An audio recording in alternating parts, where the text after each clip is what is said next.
You can't stop me now. Can't stop me now. And my feet have come too far for you to tie 'em to the ground. You can't stop me now. Can't stop me now. Set my sights on where I'm going at. Ain't turning back around. Thanks for taking the time. I know you're so busy. And My pleasure. we just have a couple questions, and then we're going to help promote our festival through our interviews with you and other women. So first of all, tell our viewers about yourself.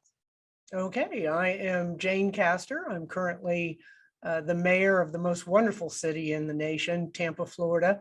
I was born and raised here, 61 years old. I went to University of Tampa on an athletic scholarship. I played basketball and volleyball back in the late 70s. I'm actually a product of Title IX when women were allowed the same opportunities in sports as men were.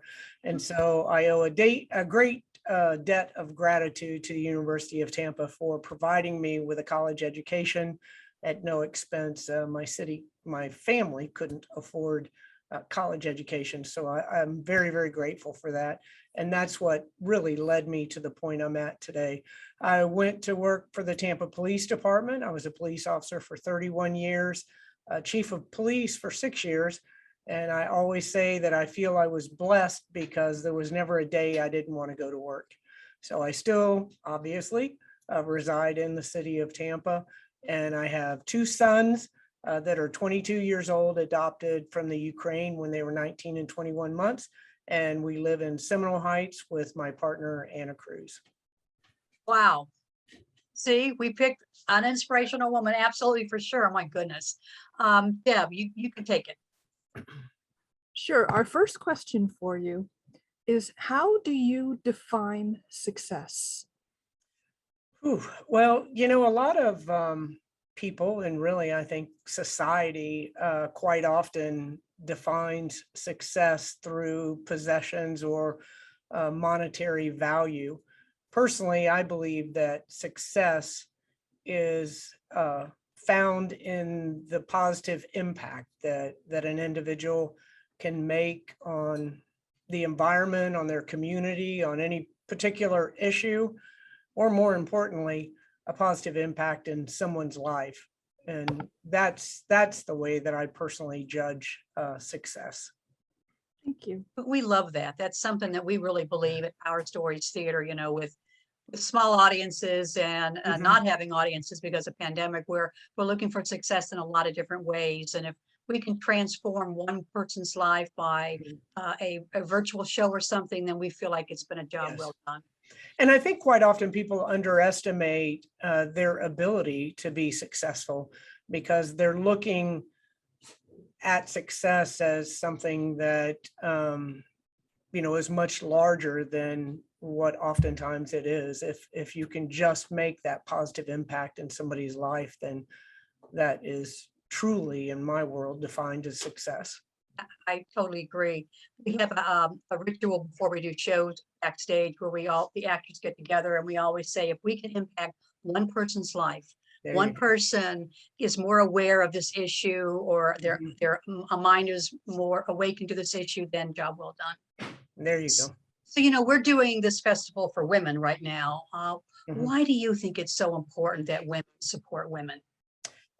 It's critically important. It's been important for me my entire life, being involved in athletics and then going into law enforcement, which is a male-dominated profession. I had men mostly as mentors.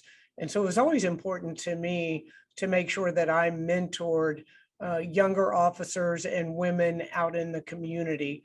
And it's critically important that we support each other because women to this day clearly aren't given the same opportunities in many situations as men are. And quite often, women and young girls lack the confidence necessary.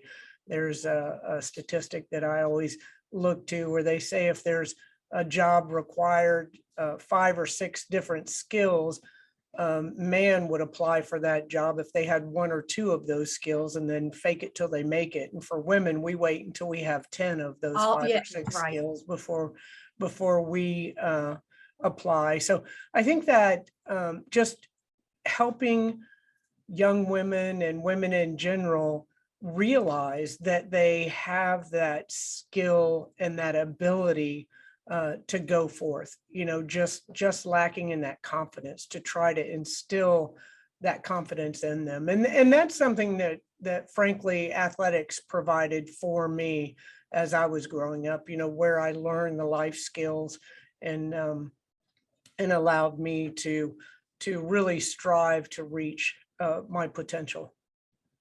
Wow. Our business is not athletics, but we feel like we do the same thing with Exactly. our Girls Stories Leadership Theater, with like young middle school girls that Mhm. come to us, very shy and unaware of themselves and Uh-huh. not willing to, say yes or no or raise their Mhm. hand. And we work very hard to build their confidence through theater. So it Yes. can be, all kinds of different extracurricular Right. activities, or we can really help these young girls. But Mhm. that's one of the jewels of our program, I think, Yes. is And you also think about the exposure. Quite often you hear that phrase, you can be it if you see it. Individuals that have never, young people who've never been to the theater and really have never had that exposure to even know if that's where their passion lies. And so again, that's why I feel I was fortunate, because I was able to sort of accidentally come into my passion of serving my community. well, and you serve it so well, Mayor Castor. Deb, you have the last question? Last question is, I know it seems like everything is pay it forward. That's what it seems like your theme is, which is absolutely phenomenal. But do you have a particular quote, or is there something that you live your life by?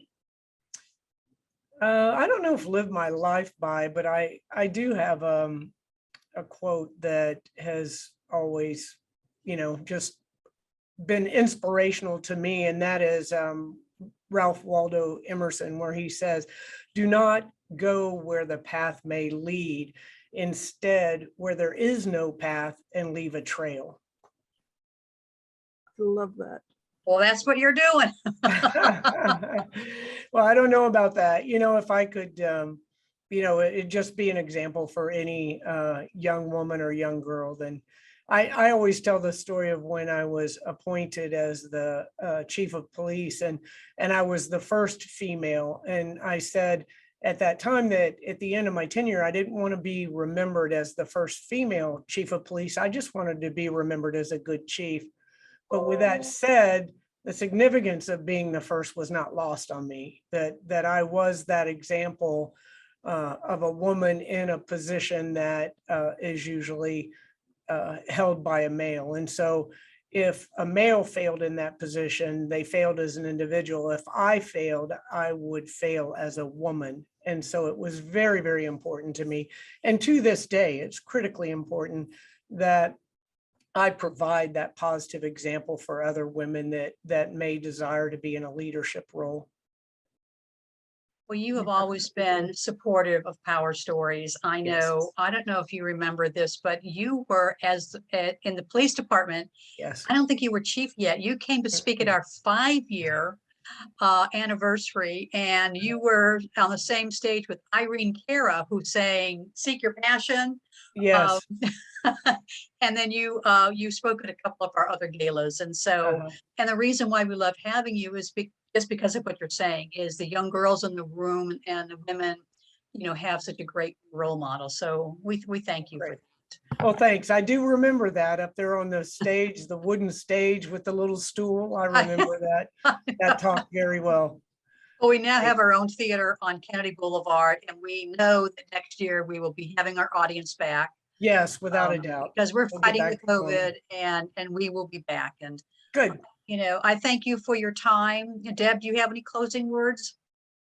I was just thinking it was really cool that we both graduated from the same college. Oh, there you go. I know, that's funny. Yeah, and you Yeah. were the last person I saw in person before, like last year or the year, oh Uh-huh. God, the year before, when you opened up Life Amplified. That's the last thing I've done in theater. So thank Oh you my so much for goodness. that. Yeah, Wow. miss it so much. So we're so I know. grateful for We you. all miss that, just being back. They're opening up the Florida Orchestra this evening. And so I'm going to be at that. It's going to be their, Oh, that's wonderful. yeah, Enjoy, you know, enjoy. we did a series of Facebook Lives during the pandemic, and we had the conductor of the Florida Orchestra. And it was really interesting, just as you have successfully done, pivoted during this pandemic and found interesting ways to reach your audience and really expand your audience. They did the same. And so it's exciting to see that innovation, but it's also really nice to get back to a sense of normalcy. Well, we are changed because of it, and we feel Yeah. like we've been changed for the better. You Yeah. know, so there's been a Do silver that. lining. Now we are a hybrid theater with cameras and things like that. So you got to There you grow. go. If you're not moving forward, Yeah. you're standing still. So Yeah, isn't that the truth? Well, thank you guys for all you do. thank to you so much. inspire I our youth. appreciate Thank you. you. All right. Have You a guys- great day. You too. Take care. Thanks. Bye. You can't stop.